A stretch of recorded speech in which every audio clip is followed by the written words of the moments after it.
وفجأة كده وبدون سابق انذار هتلاقيه بينط من المركب. خليه ينط من المركب، ده احتمال كبير يخرم لك المركب قبل ما ينط عشان تغرق بيكي. خليه ينط من المركب.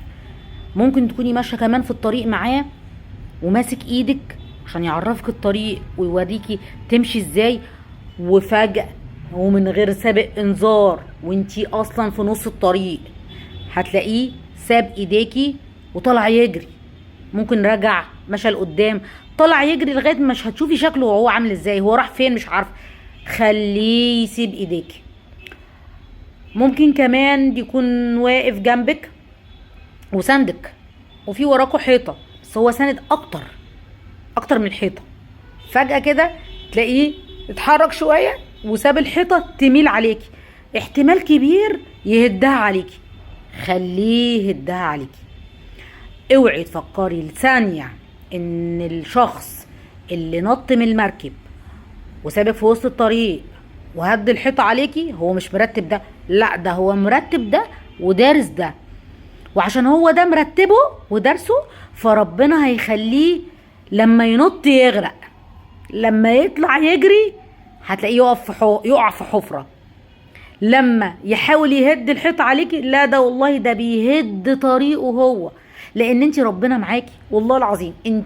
انت ربنا مرتب لك ترتيب تاني. هو رايح في الوحلة، رايح في الطين، هو رايح لشر اعماله والله العظيم. هو مخطط ده وهو فاكر ان هو بينجو منك وسايبك وسايب المسؤولية عليكي وسايب عيالك، لكن للأسف عشمه هيجي على فشوش.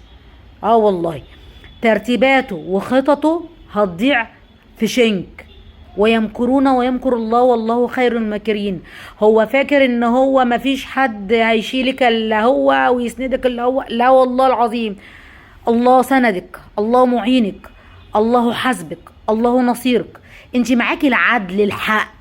وانت تخيلي ان في واحد هيسيب واحدة بمسؤولية وبيت واولاد ومصروف وربنا هيسيبه؟ لا والله العظيم.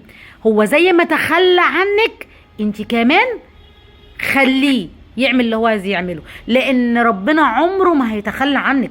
انت ربنا مرتب لك ترتيبات. ده انت والله العظيم باللي انا شفته واللي انا عشته ربنا بيرتب لنا ترتيبات كبيرة.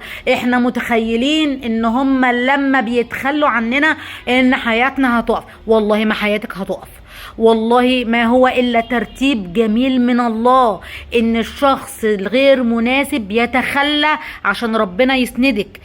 ما هو الا ان اللي جاي حلو. تفائلي باللي جاي، مش هتضيعي، ربنا مش هيضيعك.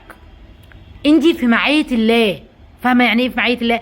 ما تخافيش من رزق، ما تخافيش من قله فلوس، ما تخافيش من انك هتتعبي. لا مش هتتعبي. خليه يتخلى عنك وانتي معاكي ربنا. انا غدا اتمنى لكم السعاده. اسيبكم في رعايه الله وامنه. الفيديو ده صدقه جاريه على روح بابا وجميع موتى المسلمين. اسيبكم في رعايه الله وامنه. السلام عليكم ورحمه الله وبركاته.